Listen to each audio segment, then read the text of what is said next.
이상한 형제입니다.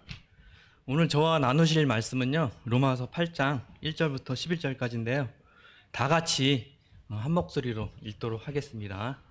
로마서 8장 1절부터 11절까지입니다. 시작. 그러므로 이제 그리스도 예수 안에 있는 자에게는 결코 정죄함이 없나니, 이는 그리스도 예수 안에 있는 생명의 성령의 법이 죄와 사망의 법에서 너를 해방하였음이라. 율법이 육신으로 말미암아 연약하여 할 수 없는 그것을 하나님은 하시나니, 곧 죄로 말미암아 자기 아들을 죄 있는 육신의 모양으로 보내어 육신의 죄를 정하사 육신에 따르지 않고 그 영을 따라 행하는 우리에게 율법의 요구가 이루어지게 하려 하심이라. 육신을 따르는 자는 육신의 일을, 영을 따르는 자는 영의 일을 생각하나니, 육신의 생각은 사망이요 영의 생각은 평안이니라. 육신의 생각은 하나님과 원수가 되나니, 이는 하나님의 법에 굴복하지 아니할 뿐 아니라 할 수도 없음이라. 육신에 있는 자들은 하나님을 기쁘시게 할 수 없느니라. 만일 너희 속에 하나님의 영이 거하시면 너희가 육신에 있지 아니하고 영에 있나니, 누구든지 그리스도의 영이 없으면 그리스도의 사람이 아니니라. 또 그리스도께서 너희 안에 계시면 몸은 죄로 말미암아 죽은 것이나 영은 의로 말미암아 살아있는 것이니라. 예수를 죽은 자 가운데서 살리신 이의 영이 너희 안에 거하시면 그리스도 예수를 죽은 자 가운데서 살리신 이가 너희 안에 거하시는 그 영으로 말미암아 너희 죽을 몸도 살리시리라. 아멘. 이 로마서 8장 말씀은요, 저에게 굉장히 뜻깊은 말씀 구절입니다. 제가 이제 침례받기 전에 이 세상에서 이제 구천을 떠돌 때 이렇게 저에게 열쇠와 같은 그 말씀이었습니다. 저희 이렇게 풀어져 묶여 있는 몸을 탁 풀어주는 열쇠와 같은 말씀이었는데, 그 복음 캠프 가서 허연육 형제님께서 이제 상담을 했을 때 이 말씀 구절을 가지고 저의 몸을 이렇게 풀어주신 그 열쇠와 같은 말씀입니다. 로마서 8장 1, 2절. 그러므로 이제 그리스도 예수 안에 있는 자에게는 결코 정죄함이 없나니, 이는 그리스도 예수 안에 있는 생명의 성령의 법이 죄와 사망의 법에서 너를 해방하였습니다. 이 말씀을 구절을 저에게 이렇게 들려주시면서 이렇게 교제를 했었습니다. 그때는 이 말씀에 이제 생각을 했었고, 이 말씀의 의미가 뭔지 깊게 생각하지는 못했었는데, 오늘 다시 이 말씀을 보면서 깊게 한번 생각을 해봤고요.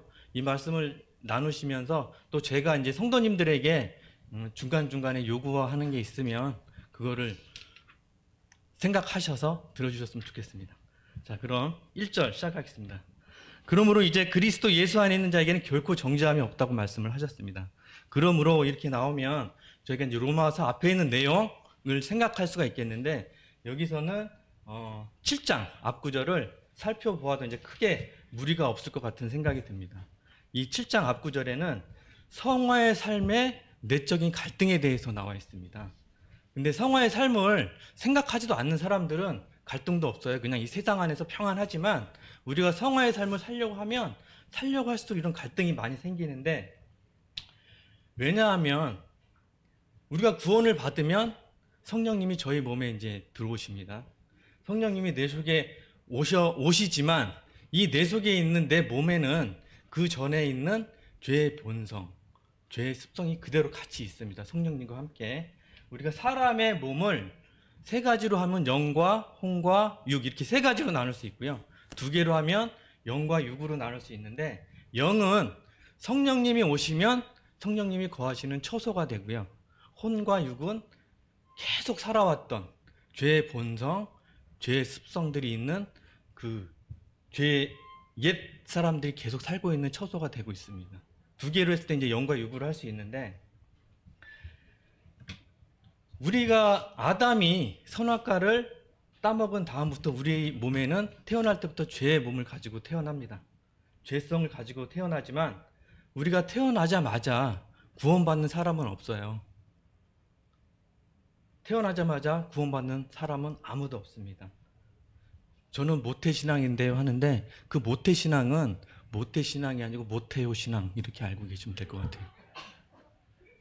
우리가 죄의 몸으로 10년, 20년, 30년 이렇게 쭉 살다가 복음의 말씀을 듣고 성령님이 내 안에 오시면 그때부터 이제 성령님과 같이 죄의 습성이 살게 되는데, 저 같은 경우는 40년, 41년 동안 죄의 몸으로 살다가 구원받고 이제 침례를 받고 성령님이 내 안에 오셨는데, 당연히 40년 동안 싸웠던 그 죄성하고 방금 오신 성령님하고 하면 어떻게 되겠습니까?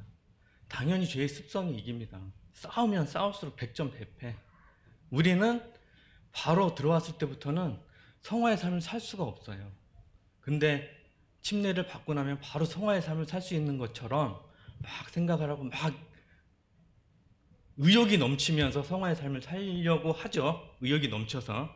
그러다 보면 막 넘어지고 쓰러지고 하면서 머리를 쥐어 뜯으면서 내가 왜 성화의 삶을 살지 못합니까? 아버지, 저는 다시 침례를 받아야 되겠습니다. 구원받지 않은 것 같아요. 이런 한탄을 하는 그런 경우가 있는데, 분명히 성령님께서는 오십니다. 여기 저희 몸에 오시는데 저희가 바로 성령님이 원하시는 삶을 살 수는 없어요. 이 습성들이 너무나 길기 때문에. 예를 들어서 줄다리기를 이렇게 하게 되면 이 죄의 습성은 우리가 40년 동안 이렇게 끌고 있는 몸뚱아리하고 이제 갓 태어난 아기하고 이렇게 당기면 분명히 이렇게 쭉 지죠. 그렇기 때문에 저희들이 바로 성령님이 오셨다고 성화의 삶을 살 수 있다고 이렇게 급하게 생각할 필요는 없을 것 같습니다. 성령님이 오실 때는 성령님만 오시는 게 아니고 성령님의 그 능력, 은사와 성품, 열매가 같이 저희한테 오는데, 고린도전서 12장 8절에서 11절에 보면 성령의 은사가 나오며 능력, 지혜의 말씀, 지식의 말씀, 믿음, 병 고치는 은사, 능력 행함, 예언, 영들의 분별함, 각종 방언을 말함, 방언 통역, 그리고 이제 로마서 12장에 섬김, 가르침, 위로, 구제, 다스림, 국률 베품, 이런 것들이 은사가 오는데, 이 은사는 저한테 다 오는 게 아니고 한두 가지만 저한테 오는 거고요. 사람마다 각각의 은사가 다 있기 때문에 이 은사는 한 사람한테 다 가는 게 아닙니다. 이런 은사가 오고, 또 갈라디아서 5장 22절에 보면 성령의 성품, 열매가 같이 들어오는데, 이 성품은 사랑, 희락, 화평, 오래 참음, 자비, 양선, 충성, 온유, 절제, 이렇게 9가지의 하나님의 성품이 옵니다. 이거는 인간의 성품이 아니고 하나님의 성품입니다. 이 성품이 저희한테 같이 들어오게 되는데, 이 성품이 자라면서 하나하나 이제 열매로 맺히게 됩니다. 그래서 제가 오늘 성도님들한테 부탁드리고 싶은 거는 이 9가지 열매를 끝나고 나가시기 전까지 다 암송을 해주셨으면 좋겠습니다. 제가 이 말씀을 하면서 저도 다 암송을 했거든요. 처음에는 저도 몰랐는데 성품을 알아야지 하나님의 성품이 뭔가 하면서 생각을 하게 될 것이고, 그렇게 되면 우리가 하나하나 이렇게 성화의 삶을 살 수 있는 그런 토대가 마련되는 것 같으니까, 다 알고 계시는 분도 있을 거고 이렇게 어렵지 않으니까 사랑, 희락, 화평, 오래 참음, 자비, 양성, 충성, 온유, 절제, 이렇게 9가지를 꼭 외우시고, 못 외우신 분들은 계속 외우실 때까지 앉아 계셨으면 좋겠습니다.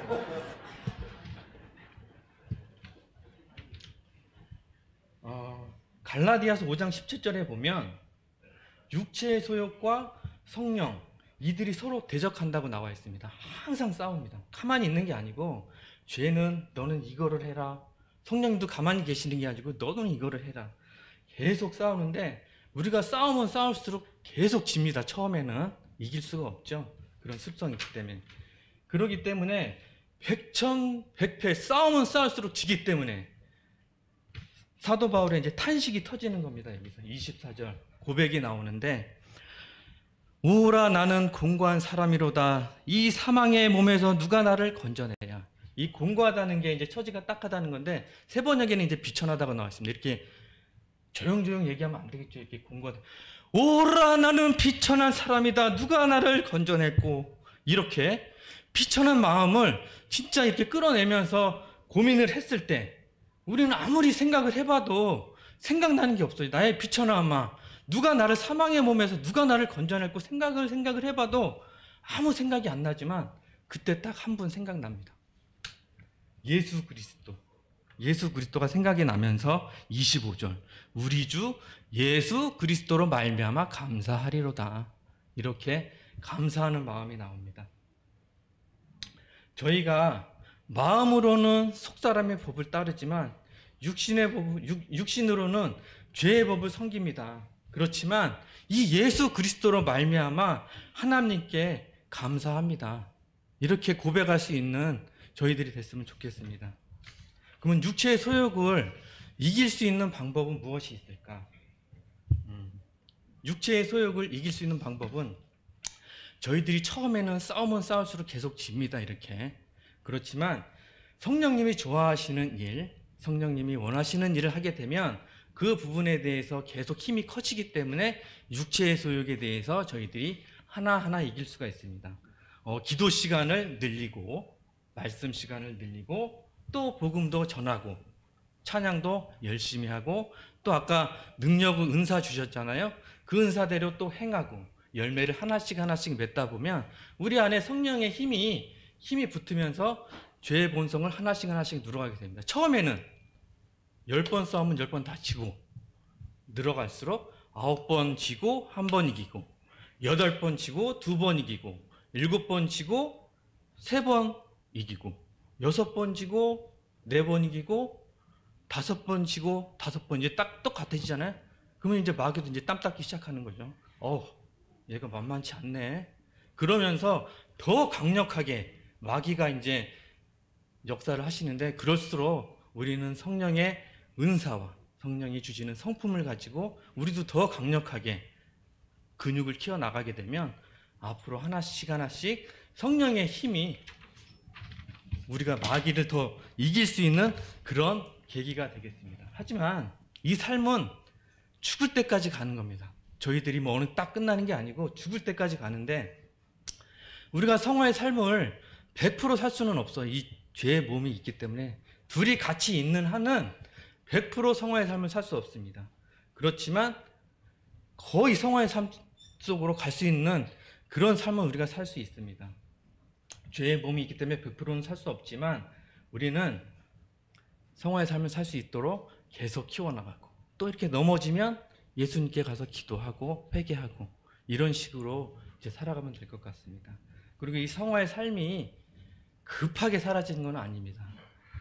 우리가 예를 들어서 요번에 이제 침례받은 학생들도 있고 성도님들이 계시는데 나는 진짜 올해 안까지 성화의 삶을 살 거야. 진짜 그렇게 했다가는 바로 넘어지기 십상이고 다시 구원받으려고 하고 나는 침례를 다시 받아야 되는 거 아니야. 이런 악순환이 속에 되기 때문에 성화의 삶은 절대 급하게 하는 게 아니고 차근차근 하나하나 해서 우리의 삶이 변화되는 모습을 보이는 게 성화의 삶인 것 같습니다.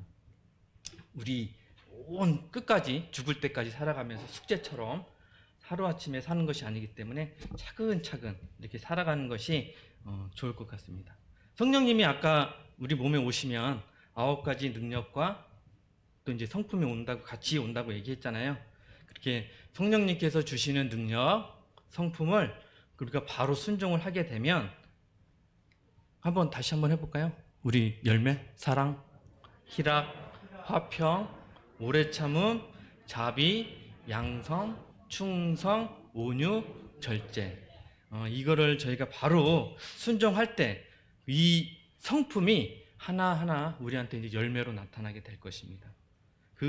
바울이 이번에 이제 사도행전 다메섹에서 예수님을 만나자마자 3일 동안 엎드리고 먹지도 않고 마시지도 않으면서 기도했습니다. 주여, 내가 무엇을 하면 되겠나이까? 이 말을 하면서 말씀을 받았을 때는 바로 즉시로 가서 예수는 하나님의 아들입니다. 예수가 그리스도입니다. 이렇게 바로 전도를 했습니다. 우리도 내가 지금 진짜 내가 잘할 수 있는 게 뭔지, 나의 은사가 뭔지, 내 능력이 뭔지 모를 때는 엎드리고 기도하면서 주님, 제가 무엇을 하면 좋겠습니까? 이렇게 기도를 해서 나의 능력과 은사가 무엇인지 알게 해주십시오. 그렇게 했으면 좋겠습니다. 우리에게 예수님이 계시다는 게 진짜 가장 큰 축복이고 은혜입니다.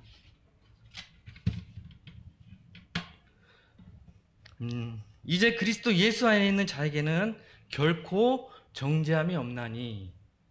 정죄는 이제 죄를 정함이라고 돼 있는데 헬라어로는 명사로 카타크리마가 정죄입니다. 정죄인데 정죄는 죄를 정하면 우리가 죄가 있고 또 형벌을 받지 않습니까? 예를 들면 제가 이제 운전을 하다가 신호 위반을 했어요. 그럼 경찰이 딱 잡아요. 그래서 잡죠. 그렇게 되면 저한테 얘기를 합니다. 신호 위반하셨습니다. 이게 저한테 죄고요. 벌점 10점에 벌금 10만 원입니다. 이게 형벌이에요. 이 죄와 형벌이 합쳐서 정죄라고 하는데 예수 그리스도 안에 있는 자에게는 정죄함이 없다고 말씀을 하셨어요. 예수 그리스도 예수 안에 있는 자에게는. 복음이 뭡니까? 복음반 전승필 좀. 복음. 예? 기쁜 소식 때 그런 소리 하지 마시고요. 이 성경 말씀은 진짜 다 기쁜 소식이에요. 복음은 여기 나오잖아요. 사도행전 5장 42절에 보면 사도들이 들어가서 그 채찍을 맞고 피 질질 흘리면서 나와서 기뻐하는 얼굴로 예수는 그리스도라고 전했어요. 바로. 그리고 전도를 시작했습니다. 복음은 예수 그리스도예요. 예수가 그리스도인 게 저희한테 복음입니다. 그리스도는 기름 부음 받은 자란 뜻이잖아요. 그 옛날 구약의 히브리인들은 사명자들한테 이렇게 기름을 부어줬는데, 예를 들어 너는 왕이다, 너는 선지자다, 너는 제사장이다, 너는 나실인이다, 이런 사명을 줬을 때 기름 부음을 받았습니다. 예수님도 그리스도잖아요. 기름 부음을 받았는데 예수님의 사명은 딱 하나, 죄 문제 해결. 그거에 대한 사명을 가지고 오셨어요. 우리 죄를 뒤집어 쓰고 심판받고 채찍을 맞고 십자가에 달리시고, 그렇게 해서 우리를 위해서, 우리 죄를 해결하기 위해서 오신 분이 예수 그리스도입니다. 그래서 우리에게 정죄함이 없는 것입니다. 예수님이 십자가에 죽으시고 3일 만에 부활하시고 승천하셨잖아요. 그 다음에 제일 먼저 한 일이 있습니다. 제일 먼저 한 일. 우리도 요번에 정권이 바뀌었잖아요. 5월달 초에 윤석열 대통령이 정권이 바뀌면 분명히 생각한 게 있을 거예요. 내가 대통령이 되면 제일 먼저 해야 되겠다. 그래서 이 사람의 그 취임사라고 봤을 때는 자유민주주의에 대해서 엄청나게 얘기를 했어요. 자유민주주의 회복을 위해서 엄청나게 얘기를 했는데, 내가 대통령이 됐으니까 나는 자유민주주의를 회복하고 내 뜻에 따르는 사람들을 요직에 세울 것이다, 이렇게 분명히 대통령이 되면 하고 싶은 일을 제일 처음 했을 거예요. 예수님도 제일 처음 하신 일이 있는데 요한계시록 12장 펴보겠습니다.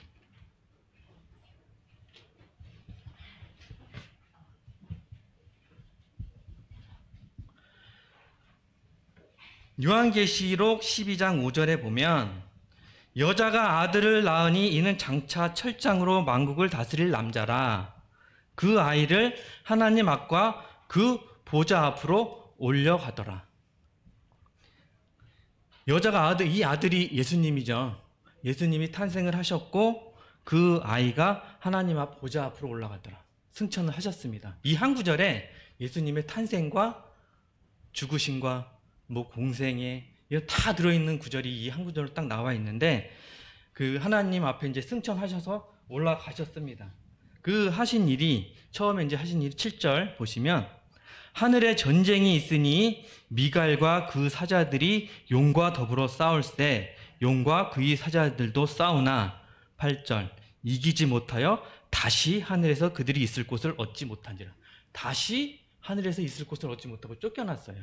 바로 군대 장관인 미가엘을 시켜서 쫓아냈어요. 너 다시는 올라올 필요 없다. 예전에 창세 전에 분명히 쫓겨났는데 왜 또 쫓겨났을까? 이거는 창세 전에 쫓겨난 사건이 아니고요. 창세 전에 타락한 천사가 쫓겨났습니다. 분명히 쫓겨났는데 군데 가끔씩 이렇게 올라갔어요. 하늘 천상 회의에는 올라갔어요. 그 예를 들어드리겠습니다. 이렇게 이제 그 이유는 욥기 1장 2절에 보면, 1장과 2장에 보면 하나님이 서 있고 사탄도 서 있고 천사도 서 있습니다. 하나님이 사탄아 너 어디 갔다 왔니? 그랬더니 내 세상은 이리저리 쏘다니다 왔습니다. 그래도 내 욥을 보았니? 그처럼 의로운 자가 없지? 그랬더니 아이고 욥은 하나님이 그렇게 복을 쏟아부어 주니 당연히 하나님 욕할 리가 없죠. 한번 쳐보십시오. 분명히 욕할 겁니다. 그러냐? 그러면 몸은 건드리지 말고 네가 가서 해봐라 했을 때 가서 쳤는데 그래도 하나님을 경배합니다. 또 두 번째 올라갔을 때 너 그렇게 쳤는데 그대로 있잖니? 또 몸을 안 건드리니까 한 몸뚱아리 한번 건드려 보십시오. 그러면 분명히 하나님을 저주하고 떠날 겁니다. 그러니 그럼 목숨만은 건드리지 말고 쳐라. 그래서 내려가서 머리부터 발끝까지 종기간에서 기와장으로 긁게끔 이렇게 쳤는데 또 올라왔더니 그대로 있었습니다. 하나님을 경외를 했습니다. 그리고 두 번째 열왕기상 22장에 보면 미가야 선지자가 이제 또 하늘의 그 천사 회의를 보는데 이렇게 천사와 사탄이 이렇게 서 있습니다. 아합 왕을 누가 길랄 라못으로 올라가서 죽게 할래? 그랬더니 서로 의견을 냈는데 한 영이 나타나서 제가요 거짓말하는 영이 돼서 선지자들의 입에 들어가서 아합 왕을 죽게 만들게요. 그러냐? 너 사탄이 그렇게 얘기했을 때 하나님은 그렇지 너는 잘할 거야 이렇게 하면서 내보냈습니다. 그래서 아합 왕을 죽게 만들었고요.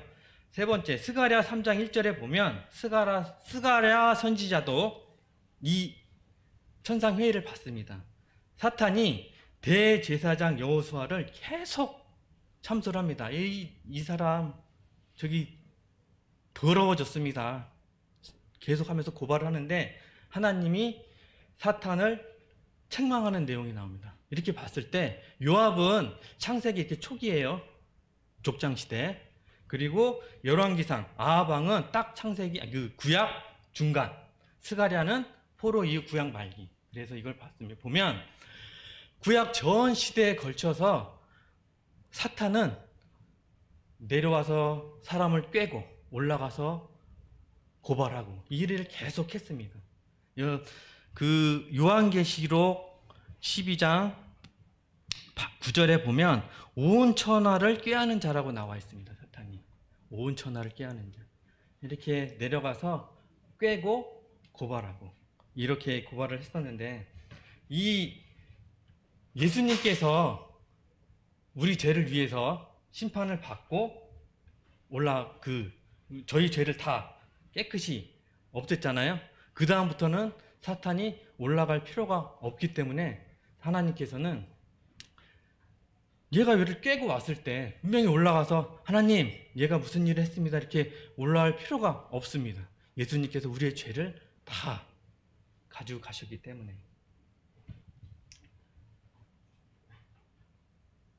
그 온 천하를 꾀하는 자라고 나오는데 온 천하를 꾀하는 게 이제 미혹하는 자잖아요. 미혹하는 자. 그 야고보서 1장 13에서 15절을 보면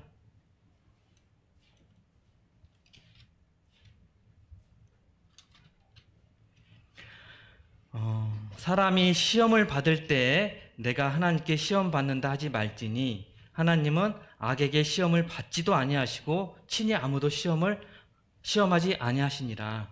오직 각 사람이 시험을 받는 것은 자기 욕심에 끌려 미혹됨이니 욕심이 잉태한즉 죄를 낳고 죄가 장성한즉 사망을 낳습니다. 각 사람이 시험을 받는 것은 다 자기 욕심 때문입니다. 자기 욕심 때문에 받는데 사단이 우리의 욕심이 무엇인지 사단은 다 알고 있습니다. 그 타락한 본성이 없는 하와를 사단이 꿰잖아요. 타락한 본성이 없는 사람을 이렇게 꼬시는 게 미혹하는 게 굉장히 힘들어요. 할 수가 없어요. 근데 사단은 그걸 해냈습니다. 우리가 예를 들어보면 갓 태어난 애기한테 돈 갖다 주면서 이렇게 흔들어대면 걔가 미혹이 됩니까? 이쁜 여자 사진 준다고 아기가 이렇게 눈동자가 흔들리면서 이렇게 미혹이 됩니까? 그러지 않잖아요. 그 아기조차도 죄성이 있는데 죄성이 없는 타락한 본성이 없는 하와를 꿰는 게 사탄입니다. 그러니까 우리 마음속에 있는 욕심들은 사탄은 다 알고 있어요. 물론 본인들은 자기들이 알고 있겠지만 사탄은 다 알고 있어서 다 가서 깹니다. 전승필 가서 꿰고 다 넘어와. 그러면 날개짓하며 파드득거리면서 올라가요. 하나님, 전승필이가 이런 죄를 졌습니다. 하나님, 누가 이런 죄를 졌습니다. 하면서 계속 깨면 하나님은 공의의 하나님이기 때문에 심판하실 수밖에 없어요. 하나님은 공의의 하나님이기 때문에 심판을 하실 수밖에 없습니다.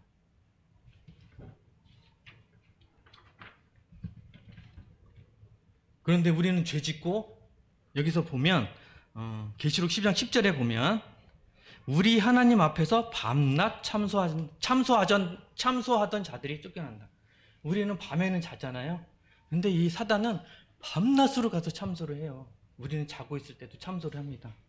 이런 사단이기 때문에 우리가 근신하고 깨어있지 않으면 마귀가 우는 사자처럼 막 달려들기 때문에 우리는 항상 근신하고 깨어있어야 됩니다.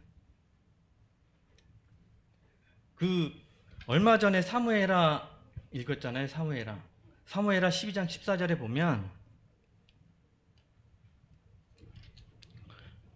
여호와의 원수가 크게 비방할 거리를 얻게 하였으니, 다윗이 밧세바를 범하고 우리아를 죽인 사건이 여호와한테 사탄이 비방할 거리를 준 거예요.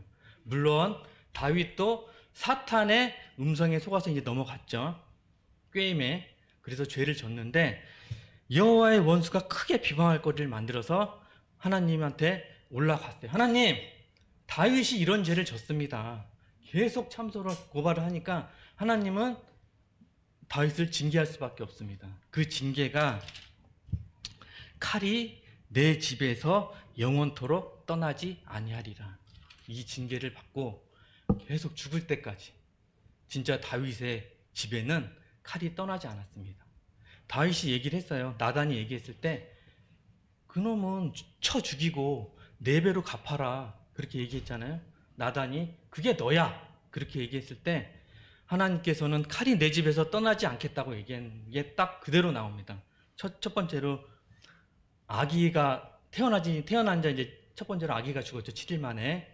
그리고 두 번째 암논, 세 번째 압살롬, 네 번째 아도니아. 딱 4명 죽입니다. 다윗의 자녀를 끝까지 칼이 떠나지 않게 그대로 죽입니다. 그래서 예전에는 고발을 하면 이렇게 참소가 있었어요. 우리가. 그렇지만 우리 예수님이 우리 죄를 위해서 심판을 받으셨죠. 그리고 십자가에서 죽으셨어요. 그럼 우리 죄는 다 해결이 됐어요? 예, 해결이 됐습니다. 그 전에 쫓아내지 않은 이유는 하나님의 공의가 충족이 안 되니까 그 전에 쫓아내면.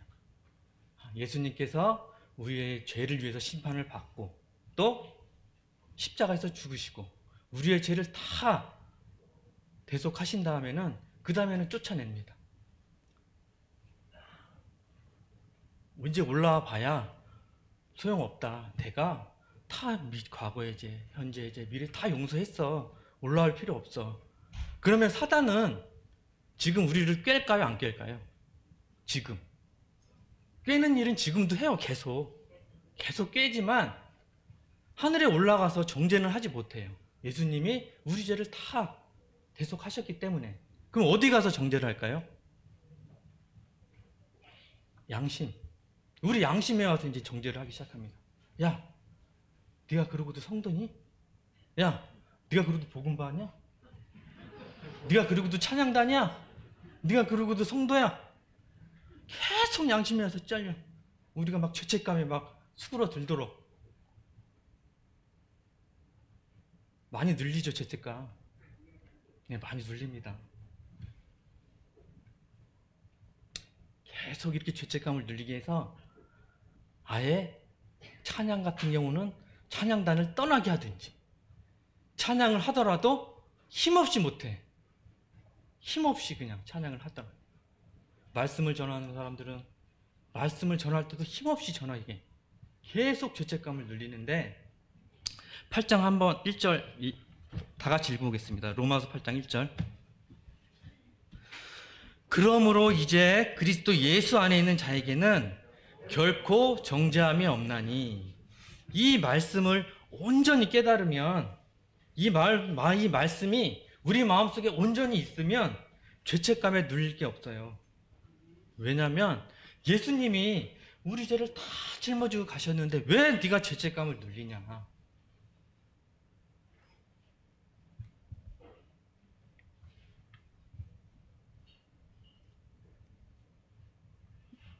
이 말씀을 우리가 온전히 깨달았을 때 다시 또 사단이 와서 얘기를 합니다.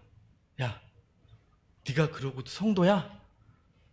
그러면 이 말씀을 진짜 온전히 깨달았다면 그럼 내가 성도지 스님이냐? 이렇게 말할 수 있을 정도로 우리가 이 말씀을 온전히 깨달아야 돼요. 이 말씀을.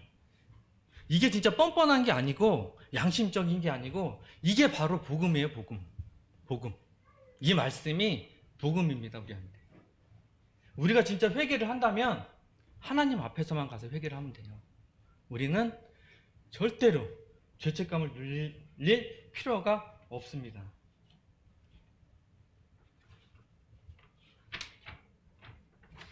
죄책감에 눌리면 예수님이 그래요. 야, 내가 너를 위해서 죽었는데 너는 왜 내 공의를 무시하고 자꾸 죄책감에 눌리니? 예수님께서 그러십니다. 우리가 복음의 말씀을 온전히 깨닫고 예수님의 말씀에 따라서 이렇게 살아가는 그런 성도가 됐으면 좋겠습니다. 우리가 진짜 성화의 삶을 살려고 이제 달려갈수록 내 안에 본성과 내 안에 죄의 영이 이제 사로잡죠. 계속 끌고 갑니다. 그럴 때마다 우리는 예수님께로 달려가야 돼요. 예수님께 달려간다는 게 우리가 이제 기도를 하는 겁니다. 예수님께 달려가는 겁니다. 그러면 예수님은 그래, 눌리지 말고 죄책감 갖지 말고 내가 너를 위해서 다 죽었잖아. 그러니까 너는 죄책감 갖지 말고 나에게 와서 회개만 해라. 그렇게 말씀을 해주시는 분입니다. 예레미야 31장 34절에 보면 내가 그들의 악행을 사하고 다시는 그 죄를 기억하지 아니하리라 이렇게 말씀을 하셨어요.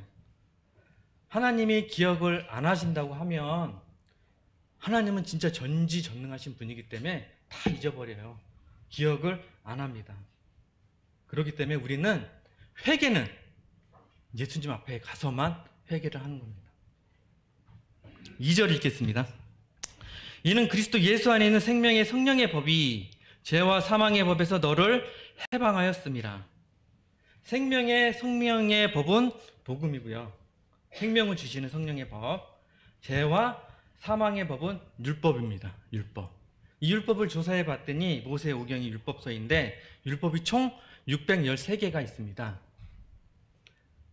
뭐뭐 해라 248개, 하지 마 365개, 그렇게 해서 613개인데 그 유대인들은 이 법을 알아야지 지킬 거 아니에요. 그러니까 달달달달 외우는 수밖에 없어요. 그래야 지키니까. 우리가 신호 위반이 죄인지 어떻게 알아요? 그건 아니까 죄인지 알잖아요.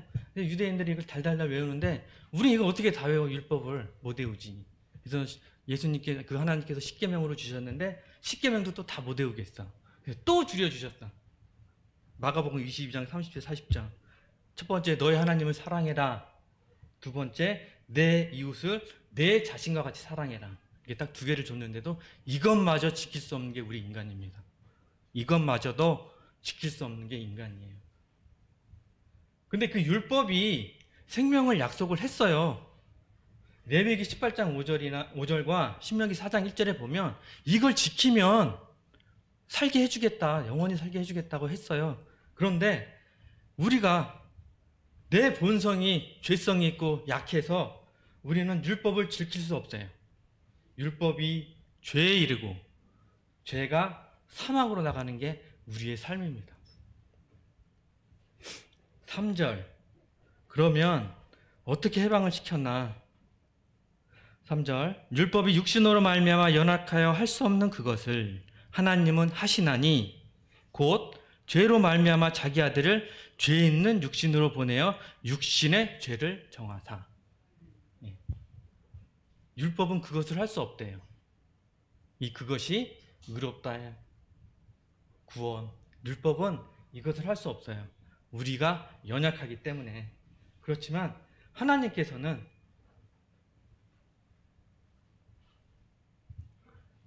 자신의 아들을 죄 있는 육신의 몸을 보내서 그래서 우리의 죄를 정하셨다고 말씀을 하셨습니다. 여기서 죄를 정하사는 카타크리마입니다. 헬라어로 카타크리마 동사. 정죄는 명사형으로 카타크리노 동사 카타크리노. 이럴 때 이제 헬라어를 하나씩 공부를 하게 되는데 죄를 정하사는 동사형으로 카타크리노, 정죄는 명사형으로 카타크리마. 하나님은 예수님을 육신의 몸을 보내서 저희를 의롭게 하고 구원을 해주셨습니다.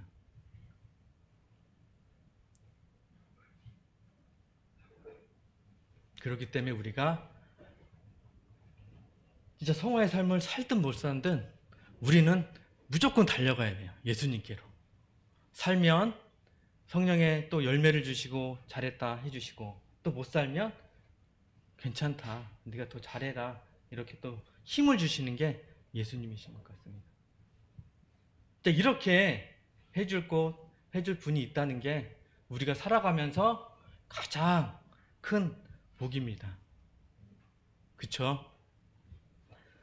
우리는 이제 살아가면서 계속 또 실패를 또 많이 해가는데, 그럴 때마다 진짜 난 비천한 사람이구나 하고 또 탄식도 하지만은, 또 그 순간 예수님을 생각하면서 감사를 느낄 수 있다는 게 가장 큰 행복입니다. 어떤 사람이 난 10,000번이나 죄를 졌는데 어떻게 또 가요? 나도 양심이 있지. 예수님이 10,000번 넘으면은 벌을 주시겠다고 이렇게 말씀하셨어요? 10만 번이고 100만 번이고 예수님께 달려가야 됩니다. 마태복음 18장 21에서 22절을 보면 베드로가 얘기를 하죠. 누가 나에게 죄를 지면 어떻게 7번 용서하면 되겠습니까? 근데 예수님이 7번씩 70번 해라. 알겠습니다. 77에 49, 490번. 다 세서 489, 490. 놀러와. 그리고 나서 이렇게 죄를 짓나요? 이 7은 완전수이기 때문에 영원히 용서해라고 하시는 거예요. 영원히 용서해라. 왜? 내가 너를 그렇게 용서해 줬어. 내가 너를 용서했으니 너도 용서해. 내가 너를 축복해 줬으니까 너도 축복해. 내가 너를 그렇게 사랑했잖아. 너도 사랑해.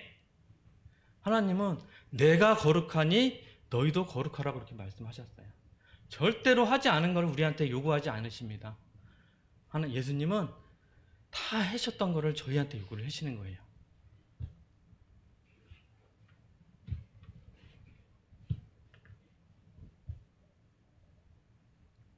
(4절) 3절은 이제 우리의 구원을 얘기를 하게 됩니다. 이게 예수님이 오신 첫 번째 목적. 4절, 육신을 따르지 않고 그 영을 따라 행하는 우리에게 율법의 요구가 이루어지게 하려 하심이라. 율법의 요구가 무엇입니까? 율법의 요구.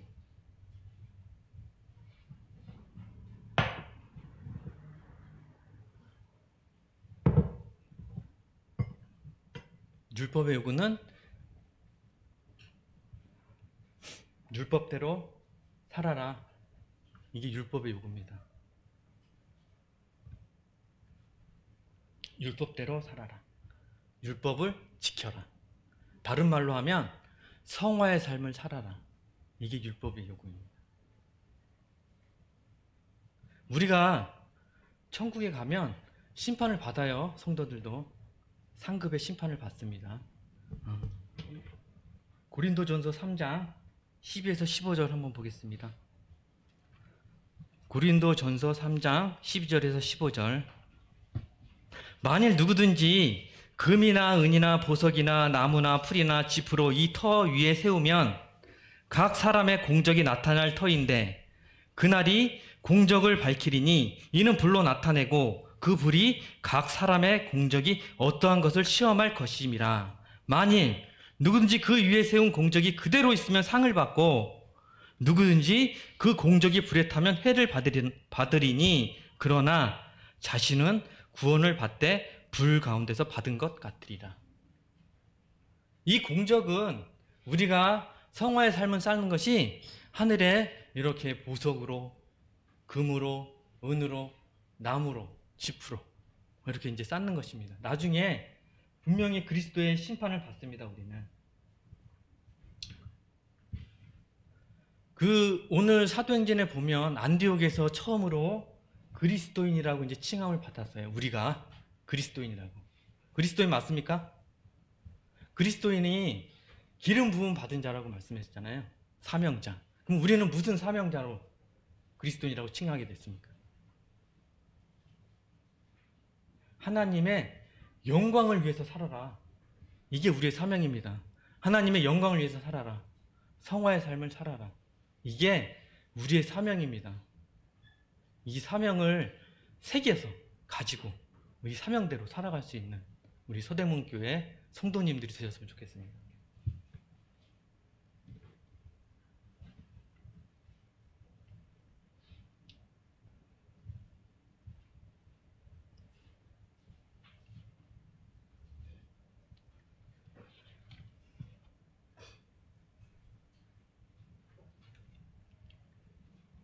우리가 육신을 따르지 않고 영을 따르는 우리에게 사단은 그럼에도 불구하고 계속 방해를 할 거예요. 계속 방해를 합니다. 끊임없이 요구를 해요. 성화의 삶에 반대로 살라고. 그래서 이제 미워해라.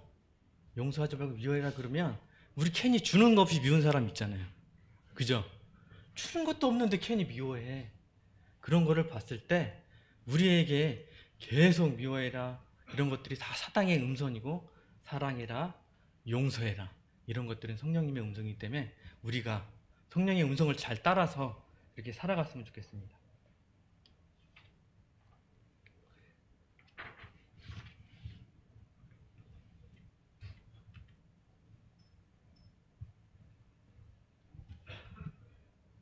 (5절)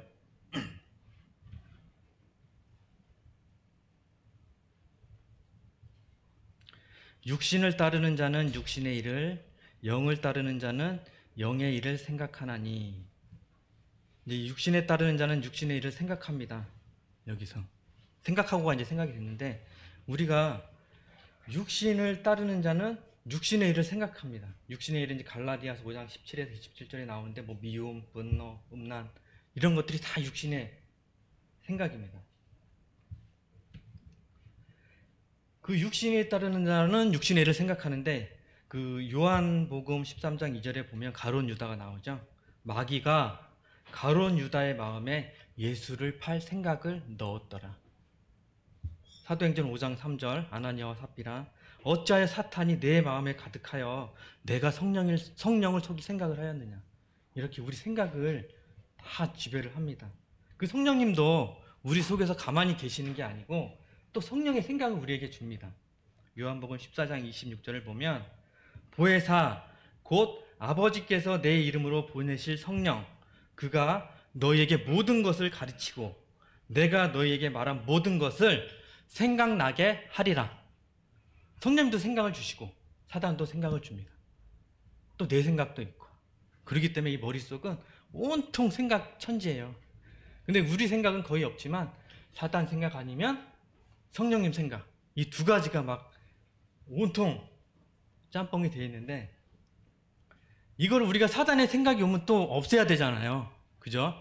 이 물리칠 방법을 또 예수님께서 주셨는데 계시록 12장 11절에 보면 계시록 12장 11절 또 우리 형제들이 어린 양의 피와 자기들이 증언하는 말씀으로 그를 이겼으니 두 가지 무기를 주셨어요.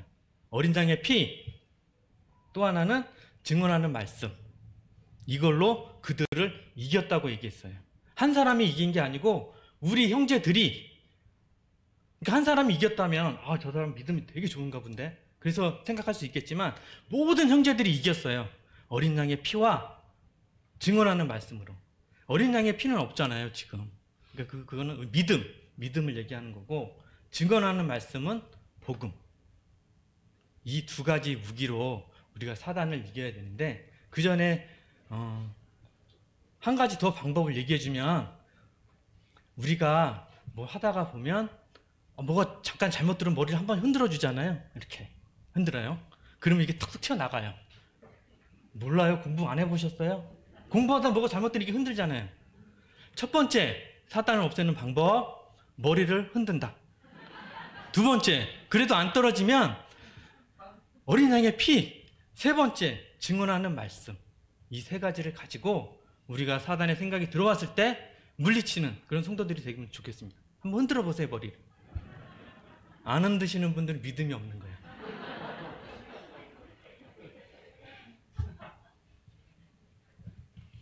근데 우리가 이 생각만 가지고 결과는 진짜 굉장히 큽니다. 6절을 읽어보시면 육신의 생각은 사망이요 영의 생각은 생명과 평안이라고 말씀하셨어요. 이 차이가 엄청나게 큽니다. 우리가 생각이라고 우습게 생각하지 마시고 성령의 생각을 물리치고 성령의 생각을 따라서 우리가 성화의 삶을 살아가는 그런 성도들이 됐으면 좋겠습니다. 영을 생각하면 생명과 평안이 오고 영을 추구하면 영이 계속 쏟아집니다. 기도도 하고 싶고 말씀도 더 읽고 싶고 찬양도 더 열심히 하고 싶고 그러다 또 이제 넘어지면 예수님께서 달려가서 죄송합니다. 이런 죄를 졌습니다. 이렇게 하면 됩니다. 성화의 삶은 우리에게 선물로 평안이라는 걸 줘요. 평안. 성화의 삶은 이 세상이 주는 평안도 있지만 성화의 삶은 우리에게 평안을 줍니다. 요한복음 14장 20절에 보면 평안을 너희에게 끼치노니 곧 나의 평안을 너희에게 주노라. 내가 너희에게 주는 것은 세상이 주는 것과 같지 않다. 너희는 마음에 근심하지도 말고 두려워하지도 말라. 근심, 불안, 초조, 걱정 이럴 때 예수님께서 주시는 평안은 우리에게 얼마나 큰 선물이 됩니까? 영을 따라갈수록 성령님의 생각을 따라갈수록 우리에게 이런 평안이 옵니다. 7절, 8절 읽겠습니다. 육신의 생각은 하나님과 원수가 되나니 이는 하나님의 법에 굴복하지 아니할 뿐 아니라 할 수도 없음이라. 육신에 있는 자들은 하나님을 기쁘시게 할 수 없느니라. 육신에 있는 자들은 하나님을 기쁘시게 할 수 없어요. 대표자 사울. 사무엘상 13장에 보면 블레셋과의 싸움이 있잖아요. 블레셋과의 싸움이 있는데 사무엘이 기다리라고 해서 7일 만에 도착한다고. 근데 사울은 7일이 돼도 안 오지. 계속 쳐들어오지. 백성은 하나하나 빠져나가지. 그때 또 사단이 다 건들죠. 야, 네가 제사를 지내면 되잖아. 네가 해. 얘네 다 왔다. 지금 코앞에 왔잖아. 네가 제사 지내. 그래서 제사를 지냅니다. 딱 끝나자마자 사무엘이 도착을 하죠. 선지자 사무엘이 도착을 합니다. 네가 어떻게 이렇게 망령되이 행했냐. 선지자들은 그때 사무엘이 나이가 많잖아요. 선지자들은 걸음은 느려도 입은 살았기 때문에 계속 욕을 하는 거예요. 네가 이렇게 망령되게 행하냐. 네가 뭔데 제사를 지내냐. 네가 제사장이냐. 계속 혼냅니다. 그때 하나님께서 딱 얘기를 했습니다. 여호와께서 그 마음에 맞는 사람을 구하여 여호와께서 그를 그의 백성 지도자로 삼으셨느니라. 바로 사무엘을 치고 여호와는 다른 사람을 택했습니다. 그 이후에 28장 6절에 보면 또 전투가 있을 때 사울이 여호와께 묻습니다. 여호와께서는 사울이 계속 물어도 여호와께서는 아무 대답이 없어요. 꿈으로도 우림으로도 선지자로도 그에게 대답하지 아니하심으로. 이렇게 하나님과 원수가 되면 하나님은 절대로 대답을 하지 않습니다. 원수가 되는 삶을 사시지 마시고 육신의 생각을 사지 마시고 성령님의 생각을 따라서 우리가 살아가는 그런 성도님들이 됐으면 좋겠습니다. 육신에 있는 자들은 분명히 원수가 됩니다. 9절 만일 너희 속에 하나님의 영이 거하시면 너희가 육신에 있지 아니하고 영에 있나니 누구든지 그리스도의 영이 없으면 그리스도의 사람이 아니니라. 그 주석을 찾아봤더니 여기 만일 너희 속에 하나님의 영이 거하시면 이 말보다는 구원받은 성도는 성령님이 계시기 때문에 당연히 너희 안에 하나님의 영이 있다. 거하신다. 당연히 너희 안에는 하나님의 영이 거하신다.